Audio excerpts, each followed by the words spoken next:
Timu ya Shakareri Ushindi FC ĩiyũkĩtie ũhotani thutha wa gũkorwo ĩkĩhotana mbĩtĩka-inĩ ici iria ikoretwo igĩthakwo na gũcokanĩrĩria athaki kuma timu itiganĩte cia wodi ya Weru. Tuko na changamoto fulani ya trainings, hatuna balls, hatuna any cones yenye.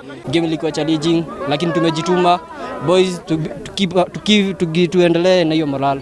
Kũringana na ũrũgamĩrĩri wa tabarĩri ya mbĩtĩka ici nĩ atĩ itanya nĩ gũcokanĩrĩria andũ ethĩ na gũtambia injiri ya kũng'ethania na ũhũthĩri wa ndawa cia kũrebia hamwe na ũnyui wa njohi ũtarĩ na kĩharĩro. Gũkũ Mount Kenya nĩ ndĩtũrarũa na ũhoro ũyũ wa gũtuĩka wa njohi ici njũru iranyuo, na ngiuga aikoma ona thirikari nĩ ĩrathiĩ na mbere na kũrũa ũhoro wa njohi. Ona ni nĩ ngwĩrutĩra ta mũndũ kĩũmbe ndĩyumĩrio nani ngerie kũnyita ciana citũ nĩgetha itikorire njohi-inĩ. Andũ acio othe as you have said rekeo mangiuma kũrĩa njohi-inĩ na maũndũ mangĩ ma mĩramĩ gũka na maũndũ mangĩ moru no tondũ wa sports mahotete gũkorwo me gũkũ. That is the beauty of sports, that it brings people together.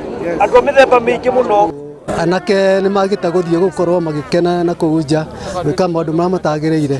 Koguo mũbira ũyũ nĩ ona nĩ ũngenetie mũno, ona ngakena mũno nĩ ũrĩa ũtũsponsĩte.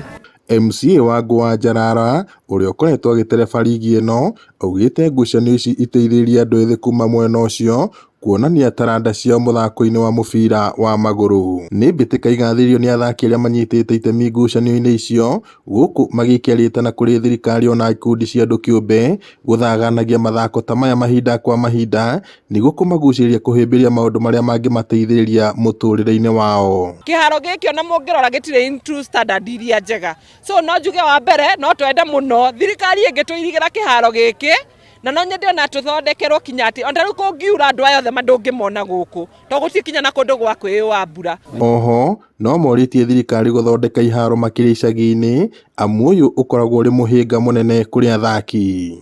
Ngĩribota Inooro TV kuma kaunti-inĩ ya Nyandarua, njĩtagwo Peter Mwangi.